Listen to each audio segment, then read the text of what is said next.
ఎవడి తేజస్సు చూసినంత మాత్రం చేత యమధర్మరాజు గారు కూడా కాకిలో దూరి పారిపోయాడో అంతటి మహా తేజస్సంపన్నుడు. తన జీవితం మొత్తం మీద రామచంద్రమూర్తి చేతిలో చనిపోకముందు అతను ఓడిపోయింది ఇద్దరి చేతిలోనే. ఒకటి వాలి చేతిలో ఓడిపోయాడు, రెండు కార్తవీర్యార్జునుడి చేతిలో ఓడిపోయాడు. దిక్పాలకుర్ని కూడా ఓడించాడు, దేవతల్ని ఓడించాడు, ఇంద్రుణ్ణి ఓడించాడు. అంతటి శక్తివంతుడు, దుర్నిరీక్షుడు, అసలు చూడ్డం కూడా సాధ్యం కాదు.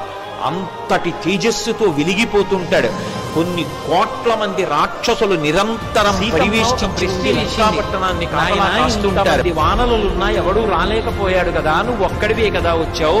రేపు పొద్దున్న రామరావణ సంగ్రామం ప్రారంభమైతే ఎవడు రా నాయన ఈ లంకా పట్టణానికి రాగలిగిన వాడు అని అడిగింది. అడిగితే ఆయన అన్నారు, అమ్మా నీకు తెలియక అడుగుతున్నావా? నీకు తెలిసే ఈ ప్రశ్న వేస్తున్నావు. సాధారణంగా అంతఃపుర స్త్రీల దగ్గరికి పంపించేటప్పుడు తన దగ్గర ఉన్నటువంటి వాళ్లలో తనతో అందరికన్నా తక్కువ బలం ఉన్నటువంటి వాణ్ణి పంపిస్తారు.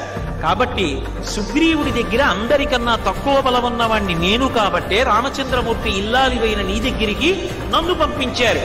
సుగ్రీవుడి దగ్గర ఉన్న ఎవరైనా నాతో సమాన బలురు, నాకన్నా అధికులు.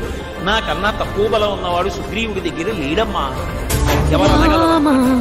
శ్రీరామ రామ రఘురామ నీవు మా తోడుంటే